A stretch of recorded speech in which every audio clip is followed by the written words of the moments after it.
Ku beri nama pedang ini Naga Puspa. Selamatkan dia. Jangan sampai jatuh ke tangan pendekar berwatak jahat.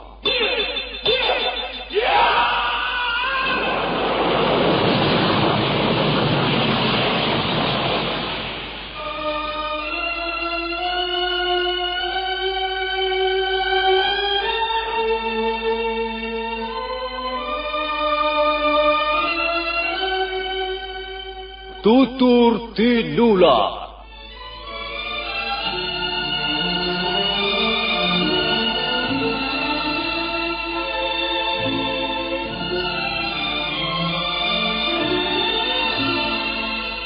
Sebuah sandiwara radio serial, produksi Sanggar Cerita dan Teater Sanggar Prativi.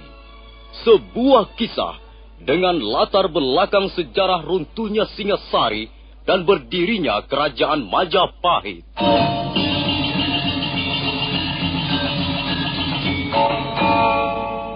Sandiwara ini didukung oleh pemain-pemain radio yang sudah ternama.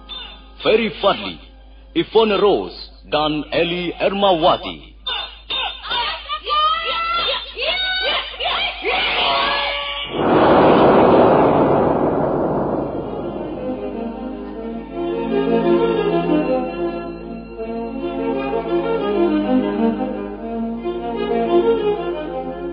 Cerita ini ditulis dan diolah oleh S. Tijab, hiasan musik dan sutradara C.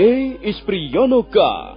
Kali ini mengetengahkan episode ke-11 dengan judul Mutiara Ilmu di Atas Batu. Aku pikir bulatnya kelapa, rasanya rasa sakit di kepala.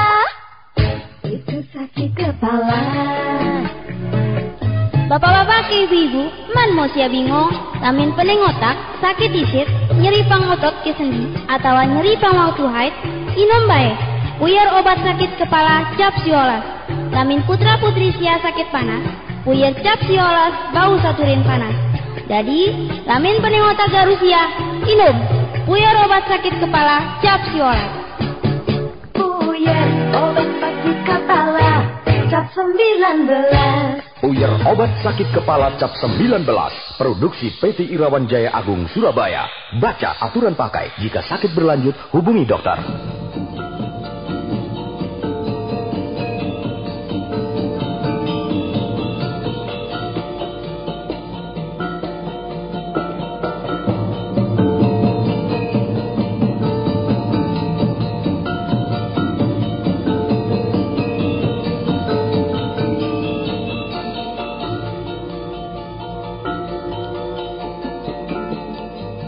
Dalam seri ke-321 ini didukung oleh para pemain Wenda Lubis sebagai Wirot, Ferry Fadli sebagai Arya Kamandanu, Ivone Rose sebagai Sakawuni, Rudi sebagai Cantrik, Lukman Tambose sebagai Empu Bajil, Mas Bambang sebagai Sutra Palong, dan Asdi Suhastra sebagai Ranubaya dan pembawa cerita. Selamat menikmati.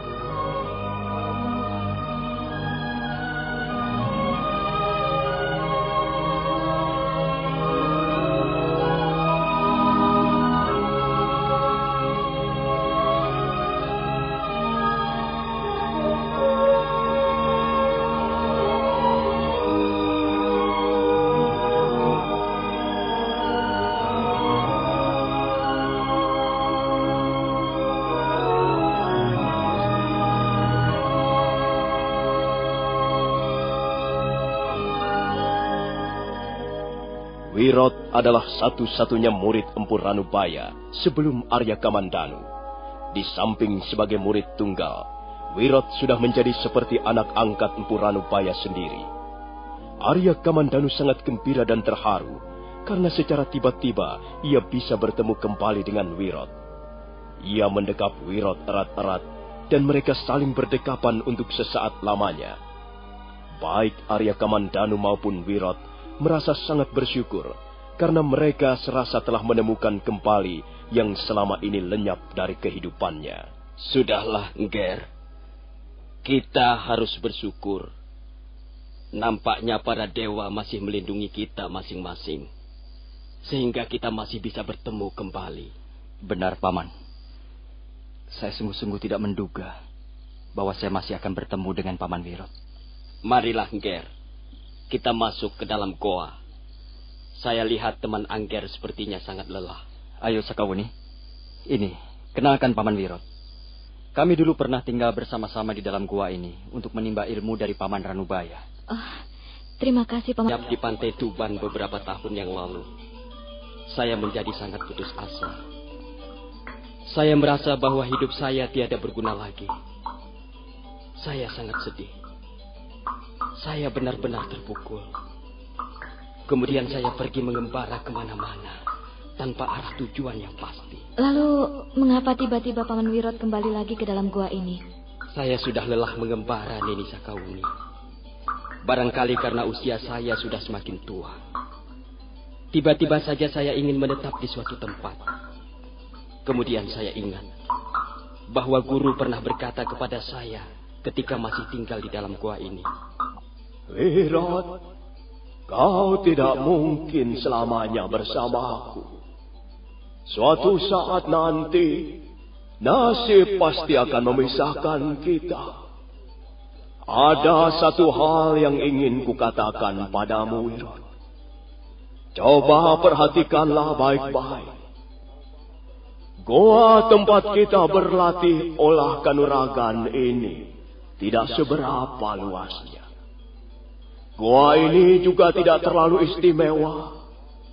Tapi di dalam ruangan goa ini, aku menyimpan butiran-butiran mutiara ilmu yang tiada ternilai harganya. Karena itu, Wirot, suatu saat nanti, jika aku sudah tidak bersamamu lagi, sekali waktu, datanglah ke tempat ini. Tengoklah tempat ini. Jangan sama sekali kau tinggalkan.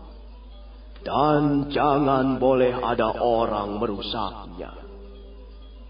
Jagalah tempat ini. Peliharalah dengan baik.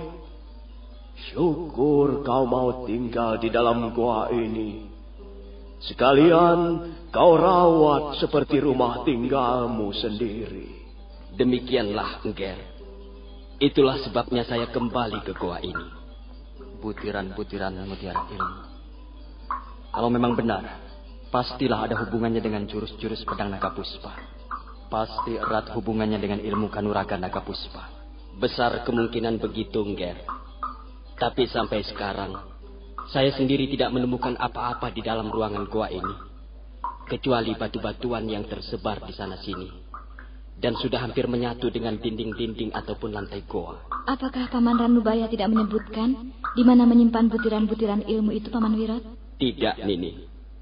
Guru sama sekali tidak menyebutkan tempat di mana beliau menyimpan mutiara ilmu itu. Beliau hanya menyebutkan bahwa butiran-butiran mutiara ilmu itu berada di dalam ruangan goa ini. Tapi entahlah di mana tempatnya. Sampai sekarang, saya pun belum bisa menemukannya. Kalau begitu, kita perlu mencarinya, Paman. Barangkali kita bisa mencarinya bersama-sama. Iya, Paman Wirot. Kita akan mencarinya bersama-sama. Mudah-mudahan saja kita bisa menemukannya. Iya, mudah-mudahan saja, Ngger. Tapi saya kira sekarang ini Angger Kamandanu dan Nini Sakawuni perlu beristirahat. Angger berdua kelihatannya sangat lelah. Istirahatlah, Angger. Dan Angger berdua tidak usah terburu-buru pergi. Tinggallah untuk sementara di dalam gua ini bersama Paman. Baik, Paman Wirot. Kami akan menuruti saran Paman Wirot. Kupikir bulatnya kelapa, rasanya rasa sakit di kepala. Itu sakit kepala. Bapak-bapak, ibu-ibu, man mau sia bingung, lamin pening otak, sakit isit, nyeri pangotot ke sendi, atau nyeri pangwau tuhait, inom bae. Puyer obat sakit kepala cap siolas. Lamin putra-putri sia sakit panas, puyer cap siolas bau saturin panas. Jadi, lamin pening otak garusia, inom. Buyar obat sakit kepala cap siolet. Buyar obat sakit kepala cap 19. Buyar obat sakit kepala cap 19. Produksi PT Irawan Jaya Agung Surabaya. Baca aturan pakai. Jika sakit berlanjut, hubungi dokter.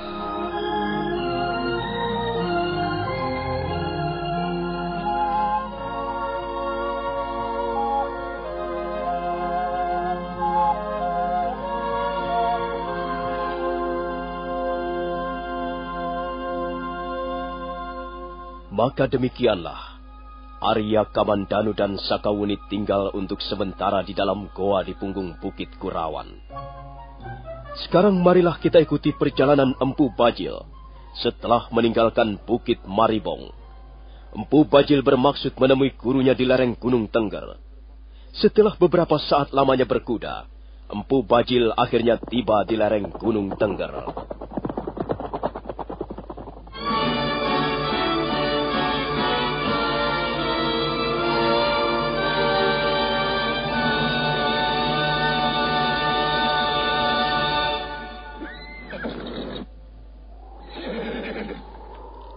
Maaf, Tuan.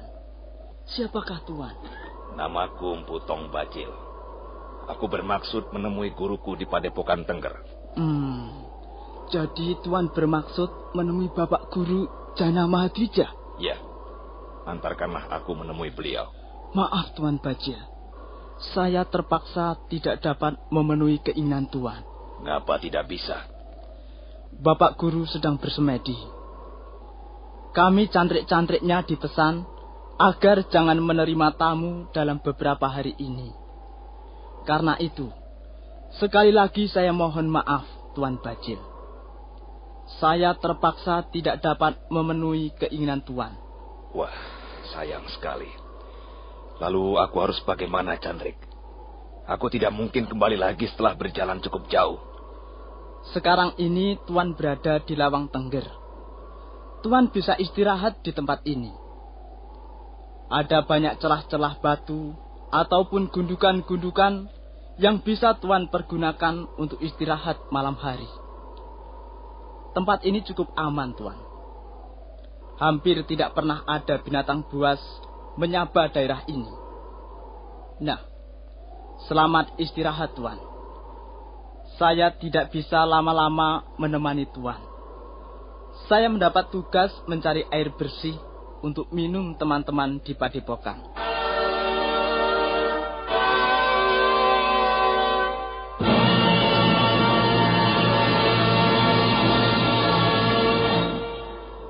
Kurang ajar benar Cantrik itu.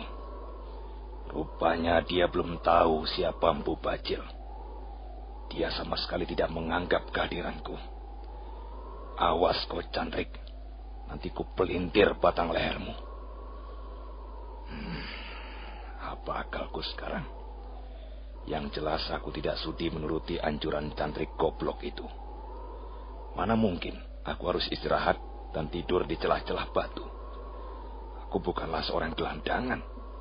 Aku bukan perambah hutan. Kurang ajar sekali Cantrik itu. Baiklah. Aku akan menunggu sampai malam tiba. Jika matahari sudah tenggelam di balik mulut cakrawala nanti, aku akan nekat masuk ke Padepokan Tengger. Aku tahu jalan menuju ke sana.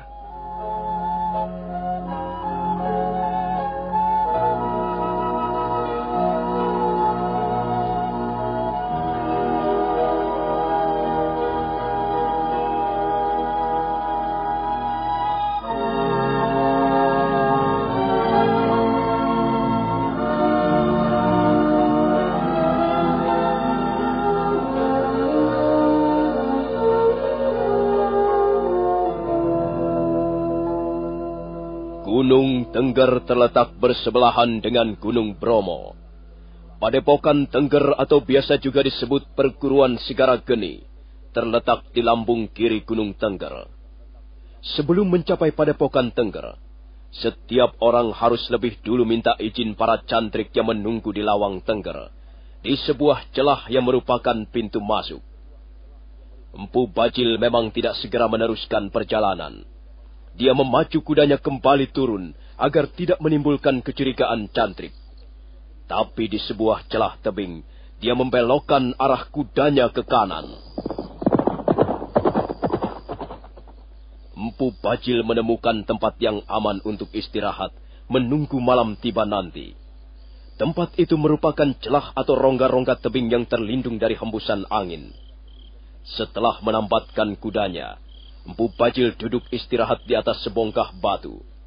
Dari jauh dia dapat melihat puncak Gunung Bromo disaput awan berwarna kuning keemasan. Matahari semakin condong ke arah barat. Sinarnya membias ke arah puncak-puncak bukit di sekitar pegunungan Tengger. Puncak Gunung Ijen, puncak Gunung Ider-Ider, ataupun puncak Gunung Mungal, dari kejauhan nampak bagaikan tempat bersemayamnya 3 dewa pengatur jagat. Setelah beberapa saat lamanya duduk menunggu, akhirnya malam pun perlahan-lahan turun, dan hari mulai gelap. Nah, sekarang tibalah saatnya. Persetan dengan aturan-aturan padepokan. Persetan dengan saran-saran Cantrik goblok itu. Sampai kapan aku harus menunggu di Lawang Tengger? Dasar manusia tolol. Kalau aku menuruti kata-katanya, maka aku pun akan menjadi tolol. Tidak. Bagaimanapun juga, malam ini aku harus dapat menemui guru. Kalaupun guru sedang bersemedi, biarlah aku istirahat di padepokan. Aku akan menemui beberapa orang sahabatku di sana. Empu Bajil kemudian melompat ke atas bongkahan batu, dan akhirnya tubuhnya lenyap di celah-celah tebing. Sekali waktu tubuh pendekar cebol itu muncul kembali, kemudian lenyap kembali di celah-celah tebing berikutnya. Aku pikir bulatnya kelapa, rasanya rasa sakit di kepala. Itu sakit kepala. Bapak-bapak ke ibu-ibu, man mau sia bingung, lamin pening otak, sakit disit, nyeri pangotot ke sendi, atau nyeri pangwaktu haid, inom bae. Puyer obat sakit kepala cap siolas. Lamin putra putri sia sakit panas, puyer cap siolas bau saturin panas. Jadi, lamin pening otak garusia, inom. Puyer obat sakit kepala cap siolas. Puyer obat sakit kepala cap 19. Puyer obat sakit kepala cap 19. Produksi PT Irawan Jaya Agung Surabaya. Baca aturan pakai. Jika sakit berlanjut, hubungi dokter.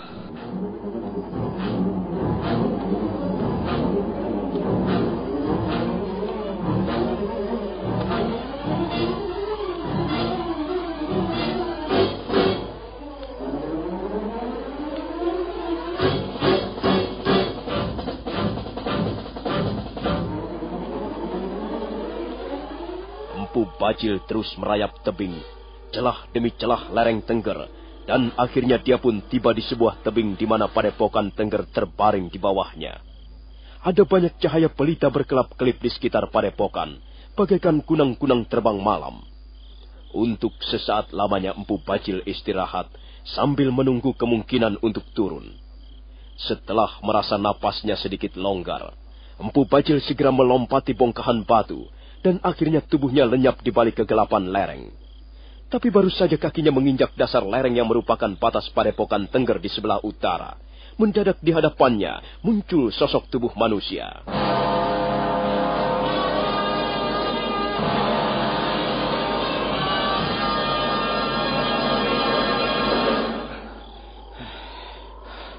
Setan belang.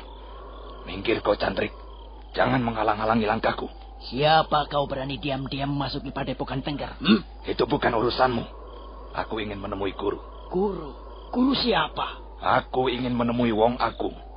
Aku ingin bertemu dengan Bapak Guru Jana Mahadwija. Begitukah caramu ingin bertemu dengan guru besar kami? Seharusnya kau melewati Lawang Tengger. Semua tamu harus melewati Lawang Tengger. Dan para candrek akan memberi penjelasan. Apakah tamu tersebut bisa diterima guru atau tidak? Aku tidak sudi berhubungan dengan para candrik. Aku pun murid padepokan Tengger. Bahkan aku adalah murid paling tua di sini. Aku mempunyai hak bertemu langsung dengan guruku. Hei orang asing. Jangan kau mengaku aku murid Padepokan Tengger. Siswa-siswa atau murid-murid atau cantrik-cantrik Padepokan Tengger tidak bakalan mempunyai sikap seperti yang kau perlihatkan sekarang ini. Mereka diajar bagaimana caranya mengenal sopan santun. Bagaimana mengenal adat dan kebiasaan yang baik. Sudahlah, aku tahu. Mungkin sekarang ini aku sedang berhadapan dengan seorang pencuri tengik. Mengaku sajalah, hai pencuri tengik. Apa yang ingin kau ambil dari Padepokan Tengger? Apa yang ingin kau curi? Kurang ajar. Sekarang aku malah dituduh menjadi pencuri. Kalau aku ingin mencuri, maka aku akan memasuki ruangan tempat penyimpan harta benda Istana Majapahit. Mengapa harus jauh-jauh pergi ke lereng Tengger? Kalau kau bukan pencuri, tentulah kau pendekar sesat yang ingin berbuat onar di sini. Nah, katakanlah dari mana asal perguruanmu. Siapa nama gurumu dan kau disuruh apa oleh gurumu datang kemari? Untuk mencuri kitab atau buku-buku milik kami? Atau untuk mencuri ilmu-ilmu yang kami pelajari selama ini? Lancang sekali mulutmu, cantrik. Baru menjadi cantrik sudah sombong kau. Ayo, kalau kau masih belum juga percaya bahwa aku adalah siswa perguruan Tengger, lihatlah.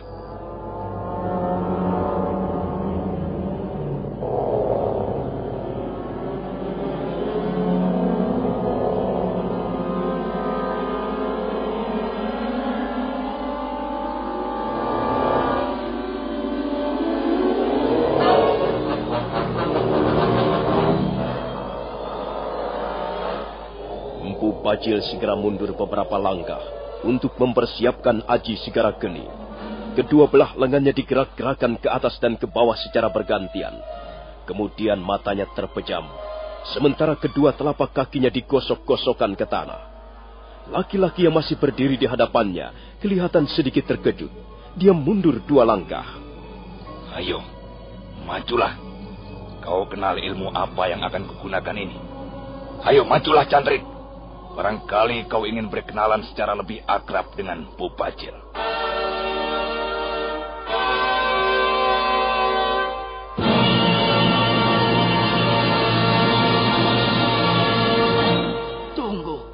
Tunggu sebentar. Ayo, majulah, cantrik. Jangan hanya besar mulut. Majulah kalau kau ingin tulang-tulangmu remuk. Tunggu sebentar. Benarkah kau ini Kakang Bajil? Untuk apa aku berdusta padamu? Akulah Putong Bajil. Inilah buktinya bahwa aku adalah murid perguruan lereng Tengger. Akulah murid paling tua di sini. Kau jangan berani sombong di depanku, cantrik. Maafkan aku. Maafkan aku, Kakang Bajil. Aku sama sekali tidak menduga bahwa kau adalah Kakang Bajil. Maafkan aku. Siapa kau ini? Katakan, siapa namamu? Aku Sudra Palong. Monyet busuk, kiranya kau Sudra Palong. Iya. Untung kau segera menyebut namamu. Begitu kau mengeluarkan Aji Segarageni, aku mulai curiga. Sebab Aji Segarageni memang jarang diajarkan guru kepada murid-murid sembarangan.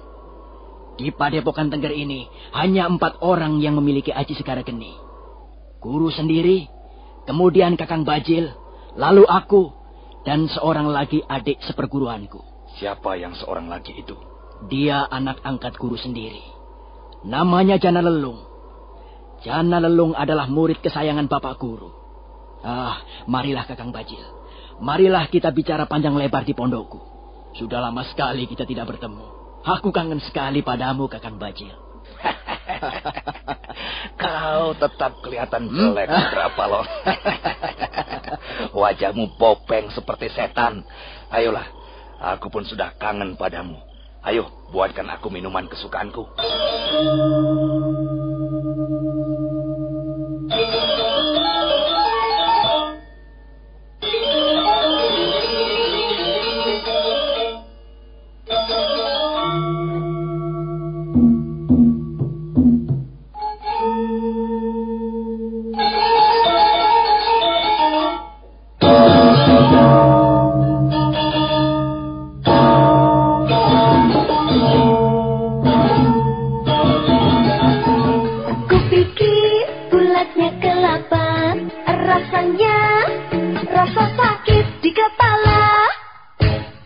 sakit kepala. Bapak-bapak ke ibu-ibu, man mosia bingung, lamin pening otak, sakit isit, nyeri pangotot ke sendi, atau nyeri pangwaktu haid, inom bae. Puyer obat sakit kepala cap siolas. Lamin putra putri sia sakit panas, puyer cap siolas bau saturin panas. Jadi, lamin pening otak garusia, inom. Puyer obat sakit kepala cap siolas. Puyer obat sakit kepala cap 19. Puyer obat sakit kepala cap 19. Produksi PT Irawan Jaya Agung Surabaya. Baca aturan pakai. Jika sakit berlanjut, hubungi dokter. Sudra Palong kemudian membawa Empu Bajil ke ruangan pondoknya. Sudra Palong adalah juga murid kepercayaan Wong Agung. Setelah Empu Bajil pergi beberapa tahun yang lalu, Sudra Palong menjadi murid tertua Padepokan Tengger. Sudra Palong dan Empu Bajil adalah dua orang murid yang sangat berbakat. Dan mereka sudah sejak lama. Berikutnya. Sampai jumpa.